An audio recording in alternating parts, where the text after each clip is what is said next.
હાય, શક્તિ એકેડેમીના digital platform પર આપ સર્વ વિદ્યાર્થી મિત્રોનું સ્વાગત છે. જીસીઆરટીની જે આપણે શરૂઆત કરેલી છે એમાં આગળ વધવાનું છે. ચેપ્ટર નંબર 11 ધોરણ 6 સામાજિક વિજ્ઞાનનું જે ચેપ્ટર છે 11મું ચેપ્ટર ધોરણ 6નું.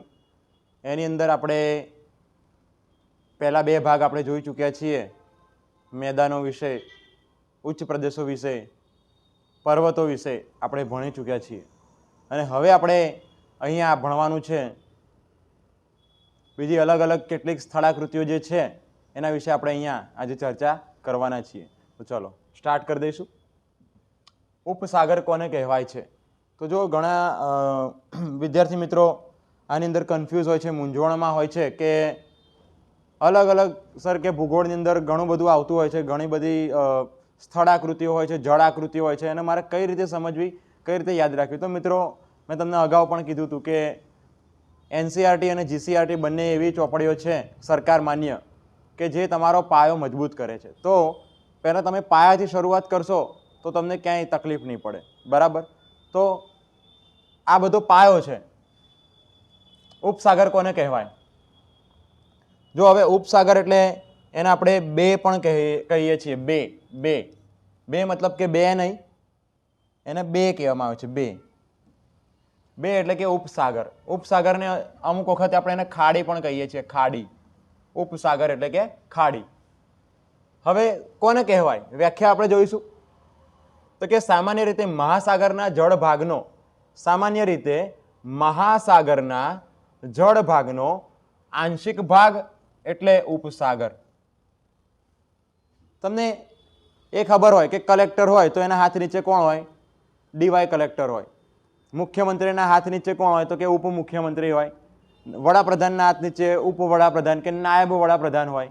તો એવું તો તમે જોયું જ છે. તો અહીંયા એ જ વસ્તુ છે કે સાગરના હાથ નીચે કોણ આવે? તો કે ઉપસાગર, બરાબર? એટલે કે મહાસાગરના જળ ભાગનો આંશિક ભાગ એટલે શું થયો? ઉપસાગર. જે ફરતેની જમીનથી ખુલ્લા વિશાળ સરોવર જેવો આકાર ધારણ કરે છે.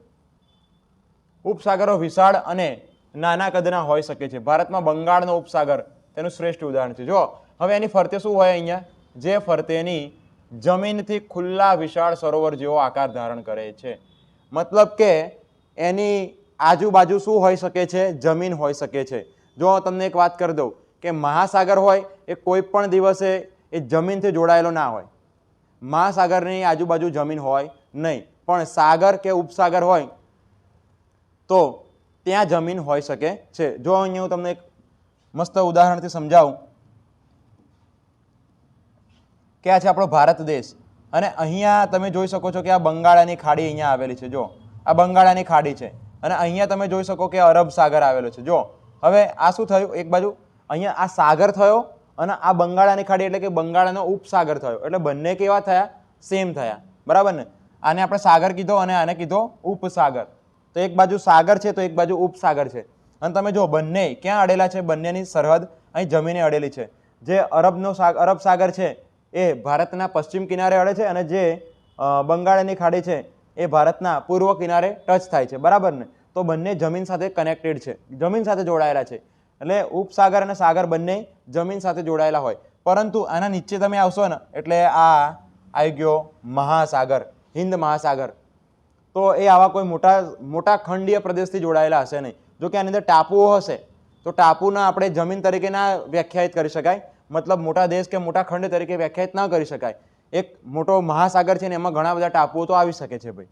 તો એના નીચે હવે આવશે જો અરબ સાગર અને બંગાળાની ખાડી. આ બંનેને ટચ થતી જે જળ રાશિ છે, બંનેને સ્પર્શ થતી જે જળ રાશિ છે એને આપણે કહી દઈશું મહાસાગર. Indian ocean. ઓશિયન મતલબ મહાસાગર. ખ્યાલ આવી ગયો? ચલો હવે અહીંયા કેટલાય મહાસાગર છે કે કેટલાક ઉપસાગર છે આપણે જોઈએ. કેટલી ખાડી? જો અહીંયા બે ઓફ બેંગાલ, એક તો પહેલા બંગાળાની ખાડી છે, ત્યારબાદ બે ઓફ બિસ્કે. આ ક્યાં આવેલી છે? અહીંયા યુરોપની અંદર આવેલી છે, યુરોપમાં. ત્યારબાદ હડસનની ખાડી. તમે જો અહીંયા બધી જગ્યાએથી સ્થળથી ઘેરાયેલી છે. આ સ્થળ પ્રદેશ છે અને અહીંયા જળ પ્રદેશ અહીંથી આમ નીકળે છે અને એટલાન્ટિક મહાસાગરને સ્પર્શ થશે. પછી આ છે બફિન બે. જો આ પણ 3 બાજુથી સ્થળ પ્રદેશથી ઘેરાયેલ છે, 3 બાજુથી, અને અહીંયાથી એ કનેક્ટેડ છે કોની સાથે? એટલાન્ટિક મહાસાગર સાથે. બરાબર છે. એવી રીતે જોઈએ, ચલો બીજી કઈ છે અહીંયા ખાડી? બે બે બે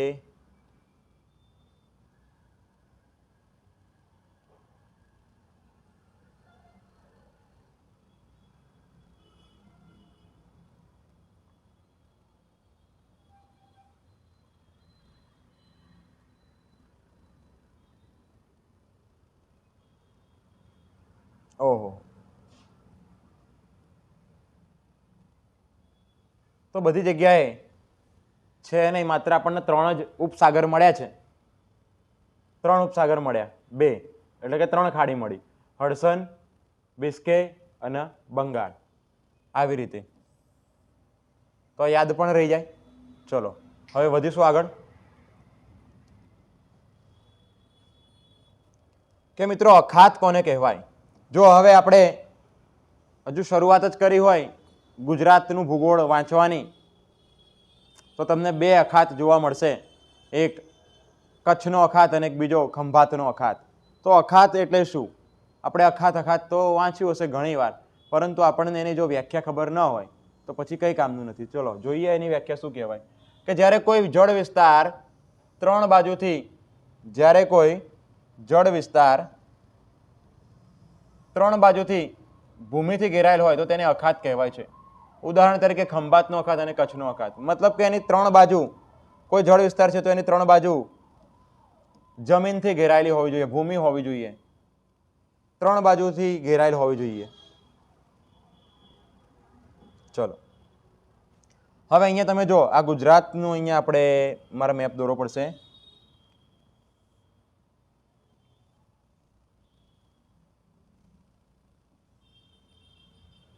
આ ગુજરાતમાં તમે અહીંયા જો તો આ આવ્યો છે ખંભાતનો અખાત, સોરી કચ્છનો અખાત,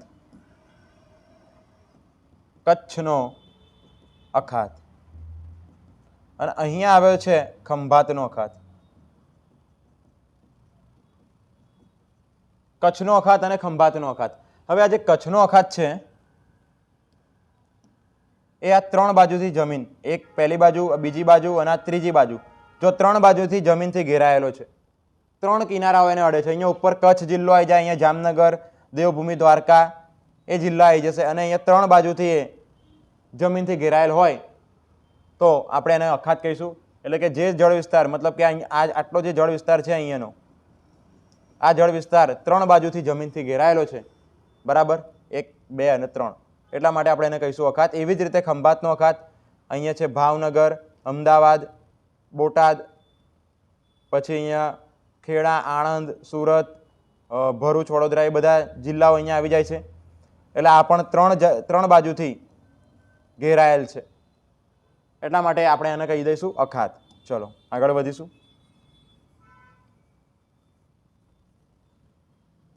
હવે જોઈએ કે ક્યાં ક્યાં અખાત છે. અખાતને આપણે ગલ્ફ કહીએ છીએ, ગલ્ફ. તો જોઈએ આપણે, એક તો ખંભાતનો અખાત અહીંયા આવી જશે, પછી ખંભાતનો અખાત અહીંયા, કચ્છનો અખાત અહીંયા, પછી અદનની ખાડી, gulf of Eden, gulf of Oman, બરાબર છે.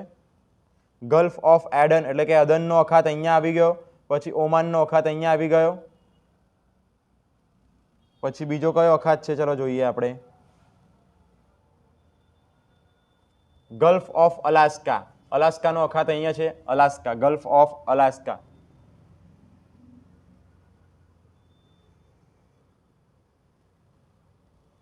પછી અહીંયા એક અખાત આવેલો છે કે ગલ્ફ ઓફ સેન્ટ લોરેન્સ. જો અહીંયા યાદ રાખો કે ગલ્ફ ઓફ અલાસ્કા, અહીંયા આવેલો છે ગલ્ફ ઓફ સેન્ટ લોરેન્સ. પછી અહીંયા આવેલો છે જો gulf of Mexico, gulf of Mexico. આ અમુક એવા મહત્વના અખાત છે જે વિશ્વના, એ હવે જો ધીરે ધીરે પરીક્ષાઓનું જે લેવલ છે એ અપ થતું જાય છે, ટફ થતું જાય છે. એટલા માટે હવે વિદ્યાર્થી મિત્રો સરકારને પણ એવી ખબર છે કે ગુજરાત અને જો ભારતના પ્રશ્ન પૂછવામાં આવે તો લગભગ દરેક વિદ્યાર્થીના મોઢે જ હશે. તો હવે આપણી જે ગવર્મેન્ટ છે એ પણ એવા અધિકારીને એવા કર્મચારીઓ ઈચ્છે છે કે જે વધારે પડતું નોલેજ ધરાવતા હોય. બરાબર. તો હવે વિશ્વ કક્ષાના પણ પ્રશ્નો પૂછાવા લાગ્યા છે.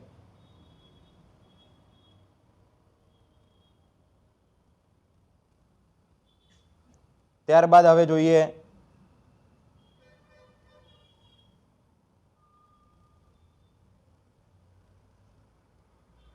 બીજો કોઈ અખાત અખાત અખાત અખાત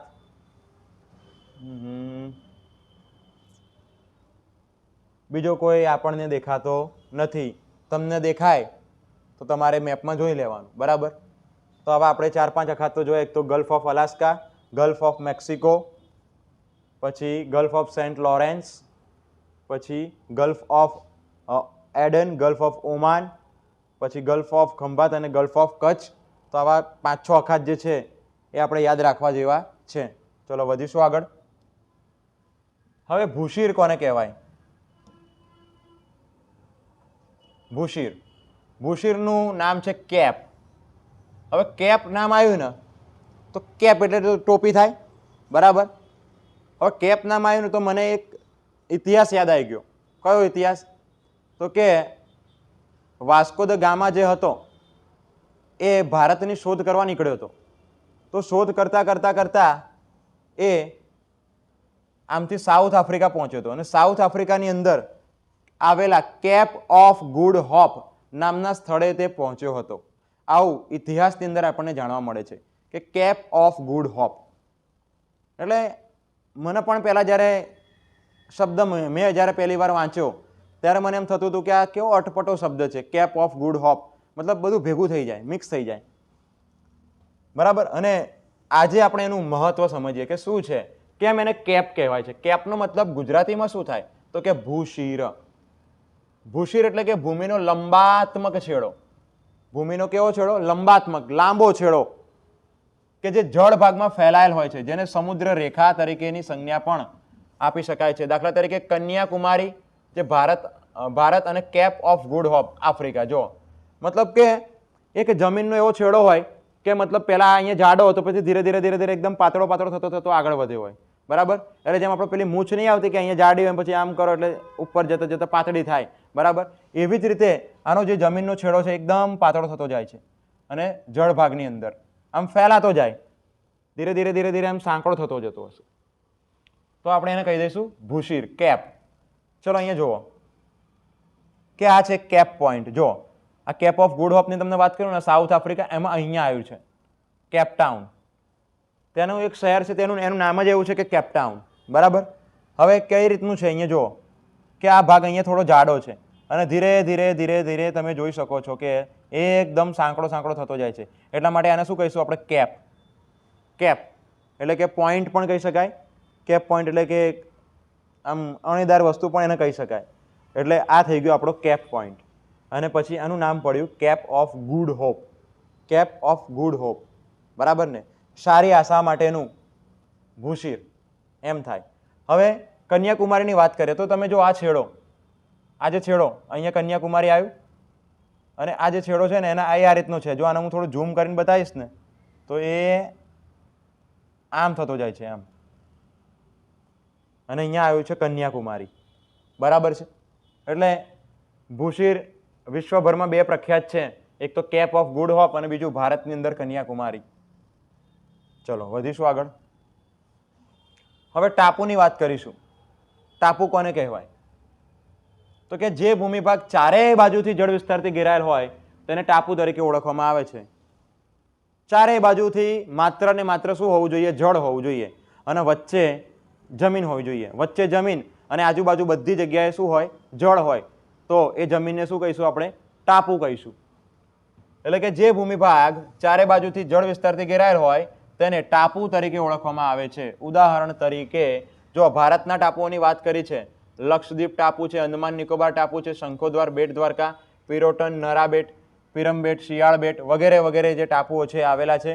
તમે અહીંયા જોઈ શકો છો કે જો ટાપુ આ રીતના દેખાય અને total islands of Gujarat, total ગુજરાતમાં કેટલા ટાપુઓ આવેલા છે તો કે 144. તો આ આંકડો યાદ રાખવા જેવો છે મિત્રો.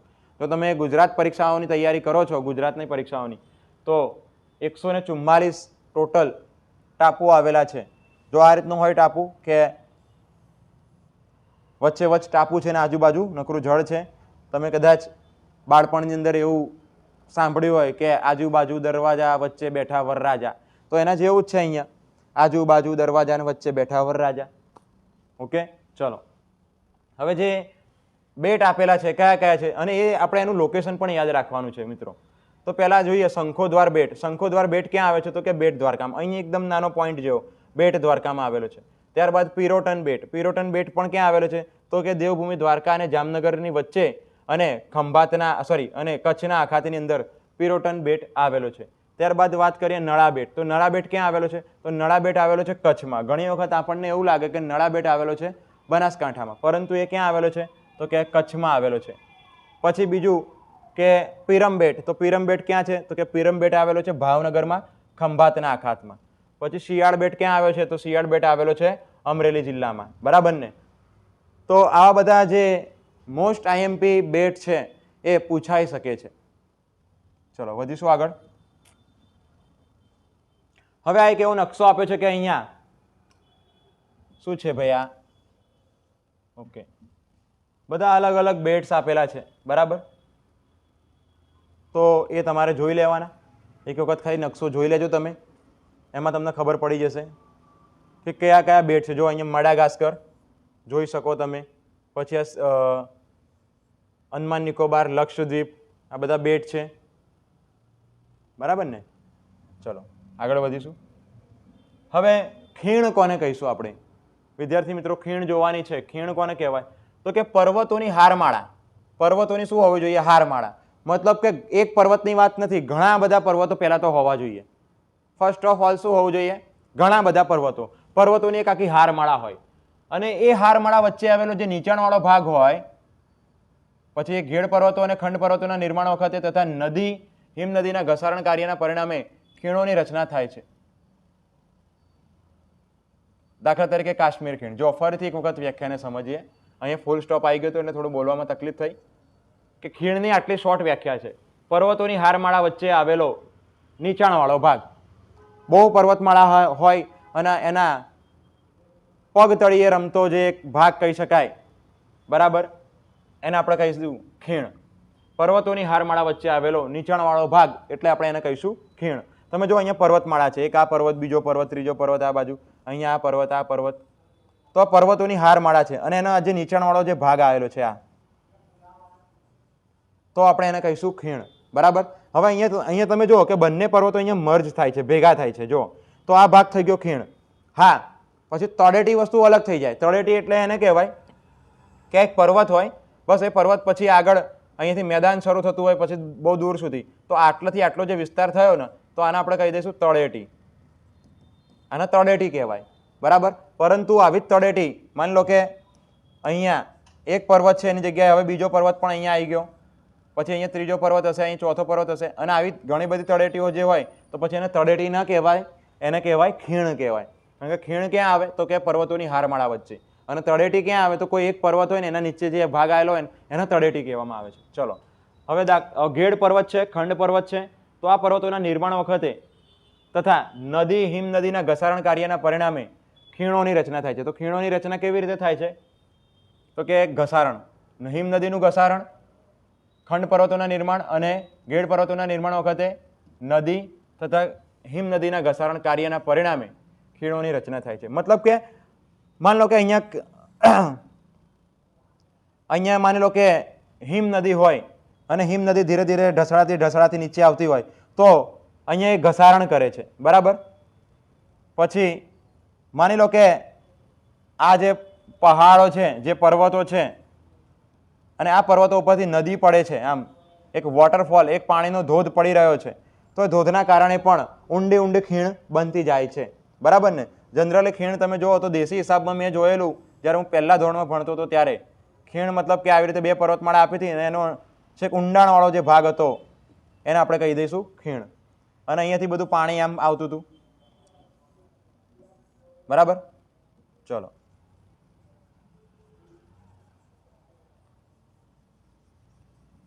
વધીશું આગળ.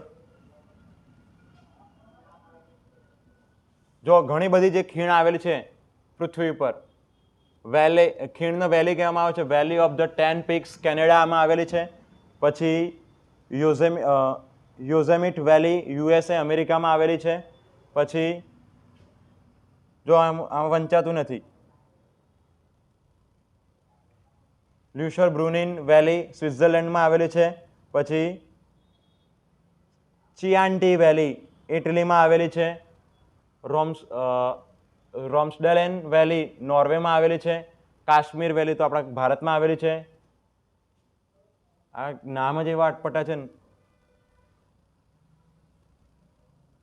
જીયુઝિયોગ્યુ વેલી, જો ખબર નહીં પડે એટલે જો આવું બધું આવે ને તો તમારે ચાઇના કરી દેવાનું, બરાબર ને.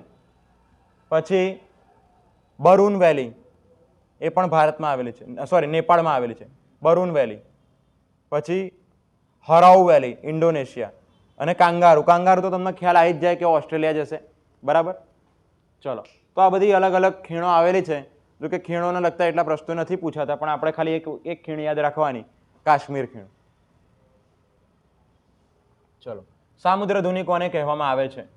સામુદ્રધુનિ, હવે આ ખાસ યાદ રાખવાની જરૂર છે મિત્રો, આ પૂછાય છે કે બે જળ વિસ્તારને જોડતી સાંકડી જળપટ્ટી. જો આ બે જળ વિસ્તાર છે, આ એક જળ વિસ્તાર અને આ બીજો જળ વિસ્તાર.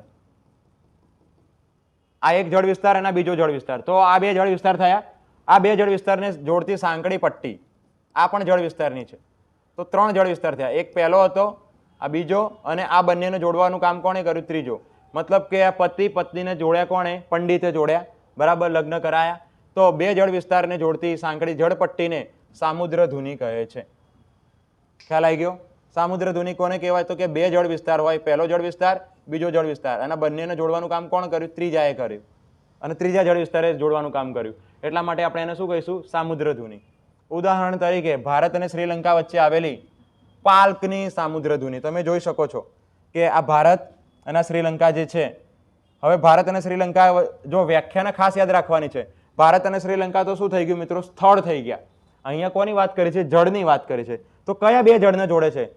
જો આવી રીતે ફરીથી એક વખત કે આ પહેલી જળ રાશિ અને આ બીજી જળ રાશિ, આ બીજી જળ રાશિ, આ બંનેને જોડવાનું કામ કોણે કર્યું? કોઈ ત્રીજી જળ રાશિએ કર્યું. આ કોઈ ત્રીજી જળ રાશિએ આમને જોડવાનું કામ કર્યું. તો આ ત્રીજી જળ રાશિ અહીંયા આપણે શું કર્યું છે કે ભારત અને શ્રીલંકા વચ્ચે આવેલી પાકની જળ રાશિ, પાકની સામુદ્રધુનિ, પાકની સામુદ્રધુનિ, બરાબર ને. તો આ પાકની સામુદ્રધુનિ જે છે આ બે જળ રાશિઓને જોડે છે. કઈ બે જળ રાશિને જોડશે? તો કે અહીંયાથી જે છે બંગાળનો અખાત, એટલે કે બંગાળની ખાડી, બંગાળની ખાડીનું જળ, અને અહીંયા નીચે જે છે એ હિન્દ મહાસાગર. આ બીજો જે ભાગ રહ્યો ને એ થયો હિન્દ મહાસાગર. ચલો ફરીથી એક વખત જોઈએ કે બે જળ વિસ્તારોને જોડતી સાંકડી જળપટ્ટીને સામુદ્રધુનિ કહે છે. દાખલા તરીકે ભારત અને શ્રીલંકા વચ્ચે આવેલી પાકની સામુદ્રધુનિ. તો જો બે જળ રાશિની વાત કરીએ તો પહેલી જળ રાશિ એટલે કે બંગાળની ખાડી જે અહીંયા આવેલી છે. જો આ બંગાળની ખાડી. બીજી જળ રાશિની વાત કરીએ, બેની વાત કરી છે ને, બીજી જળ રાશિની વાત કરીએ તો કે હિન્દ મહાસાગર. તો કે આ હિન્દ મહાસાગર અહીંયા આવેલો છે. તો બંગાળની ખાડી અને હિન્દ મહાસાગર આ બંનેને જોડતી જે સાંકડી જળપટ્ટી હોય તો આ રહી આ સાંકડી જળપટ્ટી, અને જેને કહીએ શું? જો અહીંયા આ રીતે મેં બતાવ્યું છે સાંકડી જળપટ્ટી, જેને આપણે કહીશું સામુદ્રધુનિ. તો આ જે સામુદ્રધુનિ છે, આ સામુદ્રધુનિનું નામ શું થઈ ગયું? નામ શું આપ્યું છે આપણે એને? પાકની સામુદ્રધુનિ. હવે એવી રીતે વિશ્વની અંદર આ બધી છે જો સામુદ્રધુનિઓ.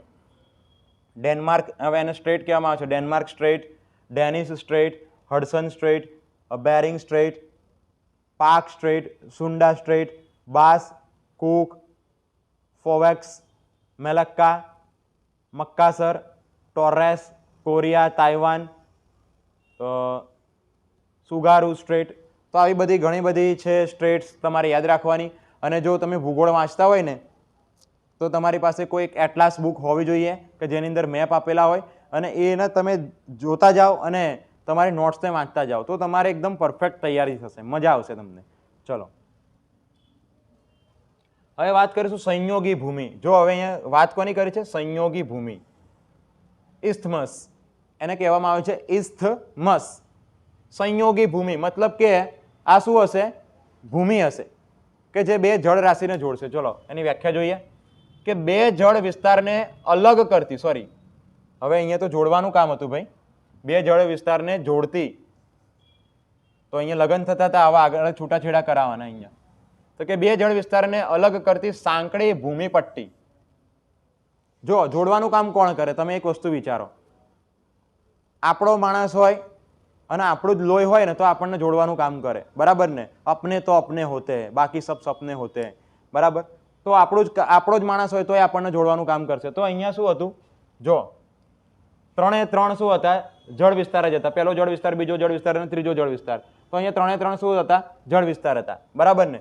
પણ અહીંયા ત્રણે ત્રણ જળ વિસ્તાર નથી. અહીંયા બે જળ વિસ્તાર છે અને બંને જળ વિસ્તારને અલગ કરવાનું કામ કોણ કરે છે? ત્રીજો વિસ્તાર એટલે કે ભૂમિ પટ્ટી. તો ભૂમિ પટ્ટી એટલે ભૂમિ અલગ થઈ ગઈ ને ભાઈ જળથી, એટલે બંને જળને અલગ કરવાનું કામ કોણે કર્યું? તો કે ભૂમિએ કર્યું. ઓકે, તો આ ભૂમિને સંયોગી ભૂમિ કહે છે. ઉદાહરણ તરીકે પનામા એટલે કે ઉત્તર અમેરિકા ખંડ અને દક્ષિણ અમેરિકા ખંડ તમે જોઈ શકો છો. ઇસ્થમસ ઓફ પનામા મતલબ કે પનામા સંયોગી ભૂમિ, મતલબ કે આ જે સંયોગી ભૂમિ હોય ને એનું કામ શું હોય કે બે ભૂમિ પ્રદેશોને જોડે પણ બે જળ પ્રદેશોને તોડે. બે જળ પ્રદેશોને અલગ કરે પરંતુ એની જગ્યાએ શું કરશે? એ બે ભૂમિ પ્રદેશોને જોડશે. મતલબ કે જો જમીને પણ એનું પોતાનું જ કામ કર્યું, એના પોતાના ભાઈઓનું જ સાચવ્યું. બે સ્થળ પ્રદેશોને જોડી દીધા, બે ખંડને જોડે. કયા બે ખંડને જોડે? તો કે આ ઉત્તર અમેરિકા ખંડ અને આ દક્ષિણ અમેરિકા ખંડ. તો એમ આ બે ખંડો હતા ને એ બંને ખંડોને જોડવાનું કામ કોણે કર્યું? જો અહીંયા સંયોગી ભૂમિનો મતલબ શું થાય કે બે ભૂમિનો સંયોગ કરાવે. તો આ બંનેના લગ્ન કરાયા કોણે કરાયા? પનામાએ. કઈ માએ? પનામાએ. તો આને કહેવામાં આવે છે પનામા ઇસ્થમસ.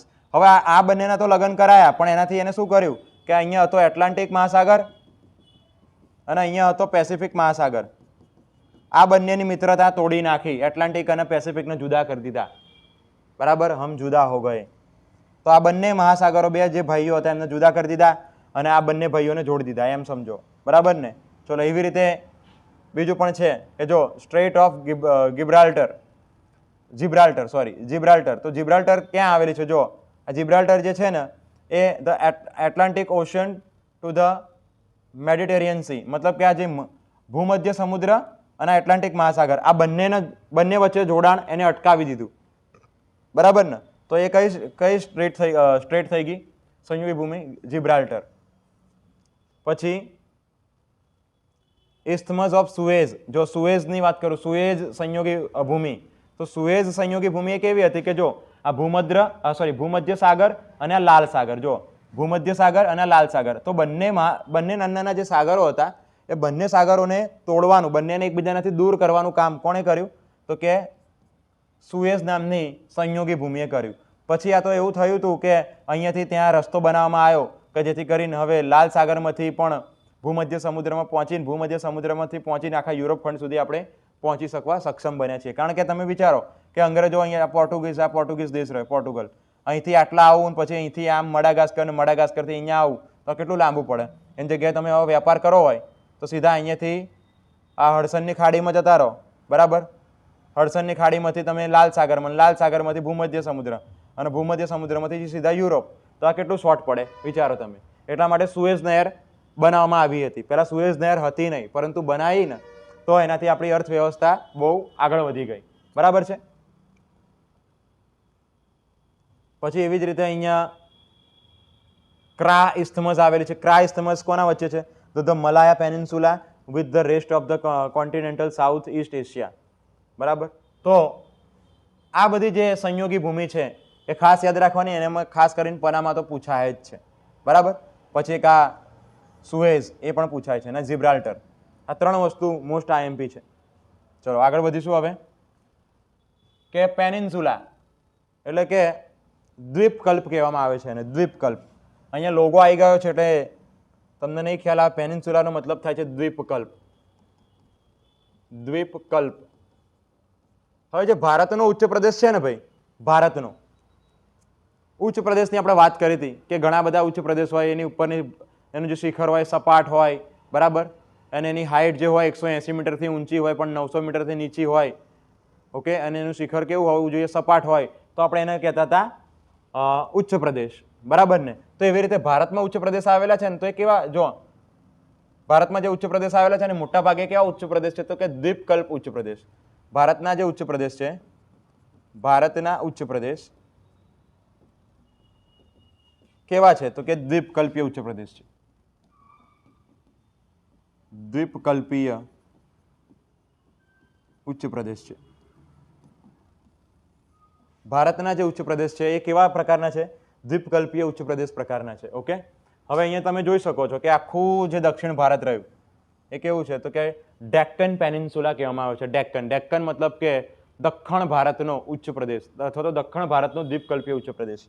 એનું નામ ગુજરાતીમાં આ રીતનું થાય મિત્રો કે દક્ષિણ ભારતનો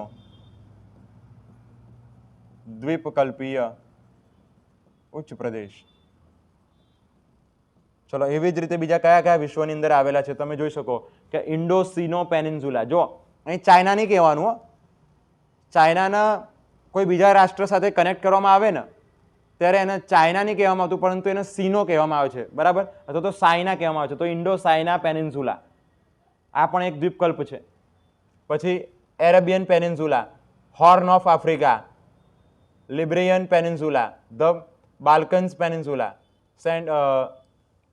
સ્કેન્ડિવિયન peninsula, Labrador peninsula, Alaska peninsula. હવે પેનિન્સ્યુલા બહુ જોયું, પણ વ્યાખ્યા તો જોયો તો કે જે ભૂમિભાગની 3 બાજુ સમુદ્ર અને 1 બાજુ જમીન વિસ્તારથી જોડાયેલ હોય તો તેને દ્વીપકલ્પ કહેવામાં આવે છે. જો એની હવે કોઈ એવો ભૂમિભાગ કે જેની 3 બાજુ સમુદ્ર હોય પણ 1 બાજુ જમીનથી જોડાયેલ હોય. જો અહીંયા તમે ભારતને જ જોઈ લો ને કે એની આ પહેલી બાજુ, આ બીજી બાજુ અને ત્રીજી બાજુ 3 બાજુથી એ સમુદ્રથી જોડાયેલો છે, પણ એની જે ચોથી બાજુ છે ને આ કોની જોડે જોડાયેલી છે? તો કે જમીન સાથે. તો કે જેની 3 બાજુ સમુદ્ર અને 1 બાજુ જમીન વિસ્તારથી જોડાયેલ હોય તો તેને શું કહેવામાં આવે છે? દ્વીપકલ્પ કહેવામાં આવે છે. પણ જો બધી બાજુથી સમુદ્રથી જોડાયેલ હોય તો એને દ્વીપ કહીશું આપણે, ખાલી દ્વીપ એટલે કે આઇલેન્ડ. પણ ખાલી 3 જ બાજુ જમીનથી જોડાયેલ હોય અને 3 બાજુ સમુદ્રથી અને 1 બાજુ જમીનથી જોડાયેલ હોય તો આપણે એને કહીશું દ્વીપકલ્પ, બરાબર. બધી બાજુથી જળથી જોડાયેલ હોય તો દ્વીપ, અને 3 બાજુથી જળથી જોડાયેલ હોય અને 1 બાજુથી સ્થળથી જોડાયેલ હોય તો આપણે એને કહી દઈશું દ્વીપકલ્પ, બરાબર ને? ચલો આગળ વધીશું. હવે આગળ વધતા જ આપણો લેક્ચર અહીંયા પતી જાય છે. થેન્ક યુ ફોર વોચિંગ મી. તો વિદ્યાર્થી મિત્રો, આપણી જે આ સિરીઝ છે એ ચાલુ જ છે અવિરત, અને જોડે જોડે આપણી અર્થવ્યવસ્થાની સિરીઝ પણ શરૂ કરી દીધી છે, જીસીઆરટી એનસીઆરટી, બરાબર છે. અને એવી જ રીતે હવે ટૂંક સમયની અંદર આપણે પોલિટી પણ આવી જશે, બંધારણ પણ આવી જશે, જોડે જોડે ઇતિહાસ પણ શરૂ થઈ જશે. એટલે તમે અમારી ચેનલને સબસ્ક્રાઈબ કરી દેજો ના કરી હોય તો, બરાબર, કારણ કે તમને બધા જ વિડીયો અહીંયા તમને ફ્રીમાં મળવાના છે. તો મળીશું હવે નેક્સ્ટ લેક્ચરની અંદર. આ એક આપણું ચેપ્ટર જે અહીંયા હતું એ પૂર્ણ થયું છે, અને હવે જે 12મું ચેપ્ટર છે આનું એ આપણે ભણવાના છીએ આવતા લેક્ચરમાં. ત્યાં સુધી રાહ જુઓ અને આની મહેનત કરો. આના ઉપરથી તમે MCQs બનાવો અને આના ઉપરથી તમે નોટ્સ બનાવો અને તમારી પોતાની સેલ્ફ સ્ટડી કરો, બરાબર. દરેક બાબત ઉપર તમે આશ્રિત ન રહો, મતલબ કે કન્ટેન્ટ હોય તો એ પણ તમારી જોડે ભલે લિમિટેડ હોય પણ એ લિમિટેડને વધારે રિવાઇઝ કરતા રહો.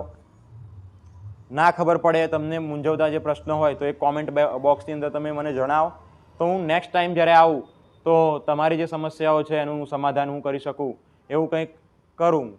હજુ તમને આની અંદર પણ એવું લાગતું હોય કે સર આ રીતે નહીં આમ ભણાવો તો તમે કમેન્ટ કરી શકો છો, બરાબર. ચલો, થેન્ક યુ.